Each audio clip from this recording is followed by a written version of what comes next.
Hello everyone, welcome back to the show. I'm your host, Aaron Herman. We're here at the Jewish Federations of North America General Assembly. This is an incredible event, bringing the community together to learn, connect, and celebrate. Let's take a closer look. MDA is one of those organizations that helps everyone in Israel. I'm going to tell you a personal story that happened to me. Why am I not surprised? Right? Right. So I was in Israel this past summer. We celebrating my son putting on his tefillin. And I'm on the beaches of Tel Aviv at 9 o'clock at night. And suddenly I see like these two bikes race like right past me. Right? And I'm like, what is going on? I hear the sirens going, whatever. And I just like when you're in a situation, like you're trying to understand like what is, it's like a little bit of a shock, Yeah, right? Sure. And this person's had a heart attack, right? So you had this bike that was easily accessible for the beach, and then they were able to get like an ambulance. But I was like, I just saw it like right there, right? Sure. And for me, it was just like, first of all, having the equipment is so important, so you can be accessible to get to a critical situation. But tell us a little bit about your story and like why you see like MDA being so integral to the state of Israel. So I will say I am proud to be an MDA paramedic. I started during my army service. So every paramedic in Israel is certified through MDA. Yeah. And I was so inspired by my instructors in the course that I went on and started volunteering alongside my army service. When I came out of the army, I was looking for something to do, something for work, something to do full time. Right. And I thought there's no higher purpose than to serve Right. my community, Right. my country, my people, than being a paramedic on a mobile intensive care unit. Flash forward 10 years later, met my wife on an MDA ambulance. She's a medic. Some of my closest friends I met through MDA, and I think it's an experience that not only will I never forget, it has shaped my life to be able to be with people in their most vulnerable and in their most intimate of situations, either losing a loved one or bringing a new one into the world. It is a humbling experience to be part of somebody's family for that instant and in that moment. I have had many sad stories, but also many happy ones with good endings and one with less so. But it is, I think, the truest experience you will ever have in life is to see it at its most extreme, right? Because whenever you're not calling an ambulance on a regular day. Right. So you're walking into someone's life when they're at their lowest point, and how that call is going to go is up to you. Right. So having the ability to be that one-man army in that sense that I'm going to change the fate of this person through our contact, through our relationship that we found in this moment, that we work towards and strive towards for the rest of our lives, to find that connection, that human connection, I think that's really special. One of the things that I also saw when I was in Israel was like a blood bank, mobile blood bank sort of thing. A bloodmobile. Yeah, bloodmobile. Yeah. And so I love like the type of tools that MDA has, that like you kind of have to go where the people are. Yeah. Right. Absolutely. Otherwise, it's like it's hard to get blood. Right. Yeah. Like I know in synagogues in North America, a blood drive is like, oh, should I go? Should I whatever? But like when you go actually to a center of town, like in the middle of Ben Yehuda, right? Or the central bus station or train station on a Thursday or on a Sunday when the soldiers are going in or out of the army. Yeah. And you catch people on the way to work and say, come on, give me 20 minutes. It's not that bad. Right. And so, and it's so important. Yeah. It's like, I don't think a lot of people understand the implications of giving blood. And we saw that with this war. Yeah. Well, so starting from this war, we actually, so MDA is the only national blood center that we have is MDA's. We supply 100% of the blood to the IDF and over 90% of the blood to Israel's hospitals. So the blood processing center is the only one of its kind in the world.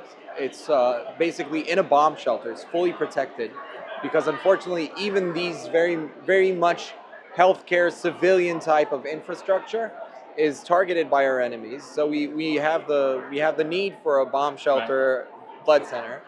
But we also understand to a great deal that every single one of these blood donations can save up to 3 people, because you have platelets, you have plasma, you have the red blood cells.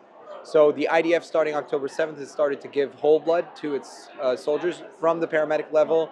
My compatriots in the field have a fridge with blood units in it from MDA, and this is less than halved, more than half. There are less than half the casualties there were in similar wound severity in the past conflicts. Like, it's really incredible. Less than half.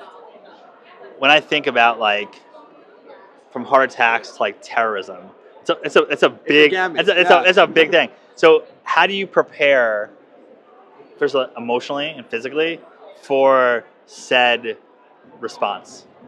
So I will say that we are very lucky in that we have what we call our MDA family, our Armada family. The fact that we're not alone in this, Yeah. we have our partners' experience to rely on, and there are partners' shoulders to cry on. We run drills, and we hear stories, and we share experiences, and that helps us mentally and physically prepare for the next call, the next disaster, whatever we might be headed towards. So you said you have happy moments, stories, and sound. Give us a happy story. I once, they're almost always going to be like, so I'll give you a sad and sweet moment, Okay, as sounds it were. good. One of my very closest friends and I treated a woman who was shot while she was pregnant, and unfortunately she lost the baby. But we kept in touch, and 2 or 3 years later, he was invited to the bris of their son. Oh, wow. So you have Yeah, these I like understand. really I really understand. special moments. Right. I was on a call with sorry. I was on a call with. We were called out to a woman who had lost consciousness in her house. And when we arrived on the scene, her son was giving her chest compressions because he is an MDA a youth volunteer. We transported to the hospital. On the way, she had VF, which is really a lethal Yeah. a cardiac arrest. Gave her a couple shocks, took her straight to the cath lab. They put a stent in, and like a week later, she was back fully conscious. She's made a full recovery. She's back with her kids. And I'm seeing her son on a shift. We give high fives. It's so this is part of the MDA family. Amazing.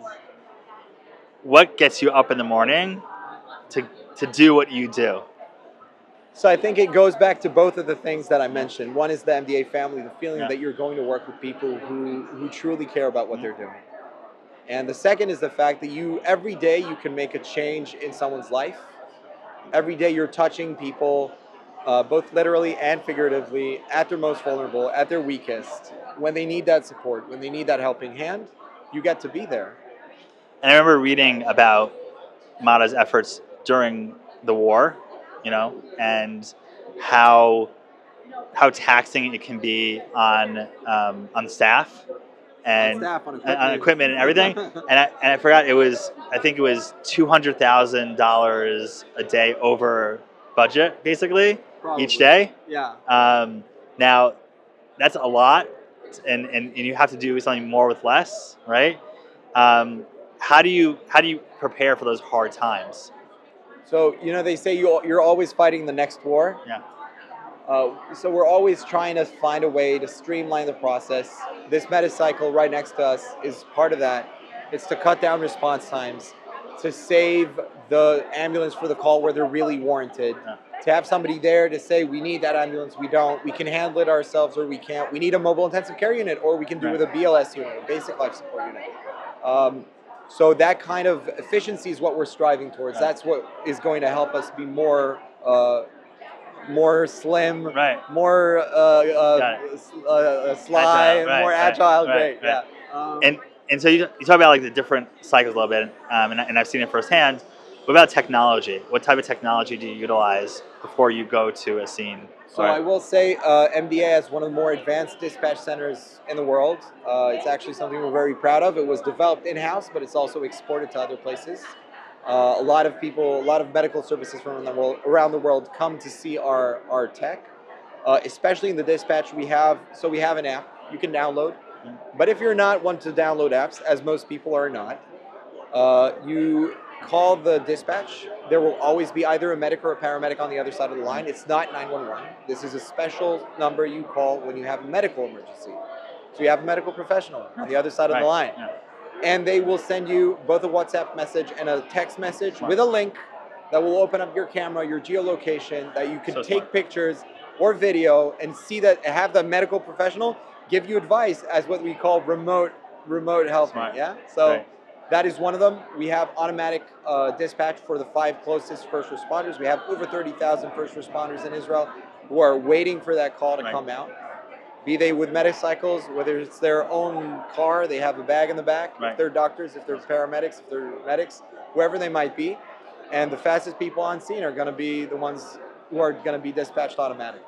So there's a feature on your app that is unique to really understanding like what to do in an emergency. So talk a little bit about that. Sure. So as I said, you'll get on the line with our dispatcher and you can shoot them video and you'll send them the location of the call so people know where to go. But in the meantime, they will also be able to tell you where you need to go. So we actually have a map where we have a database of all the AEDs in Israel. If you have an AED, it's even not an MDA AED, it's a private AED at your synagogue, at your workplace, at the school, at the gym, wherever, you'll be able to put that on our system. And if somebody has a heart attack down the street, we can tell from the dispatch, they can tell you, take a left, take a right, head up 2 flights of stairs, the AED is in that red closet over there, run back, save a life. So it's not only shortening the time for medical help to arrive, so medically certified people, you can also turn any layperson in Israel into a first responder. And that's smart. That's just smart, right? It's like know where you're going, know that where you're going, and it's like I call it like sometimes like when you integrate technology into an organization, it's like why didn't we have that before, right? But it's so smart to like know where you're going, know where the equipment are, and like save life. Absolutely. Yeah. The whole idea is to make sure that we can have as many of the people who are willing to help be able to help. So we work in community outreach. We have 500,000 Israelis every year undergo CPR training. We have 100,000 high school students that do the CPR training. And these are people who are going to be on the street when you have, God forbid you, but somebody has a heart attack, you're going to have a first responder on the street there with you.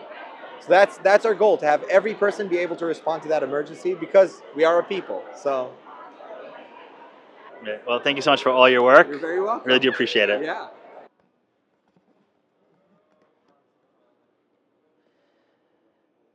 As you can see, the Jewish Federation of North America General Assembly is an opportunity to experience sessions and networking events and really just to connect to people who are interested in making a difference in our community. This is Aaron Herman, and thank you for watching.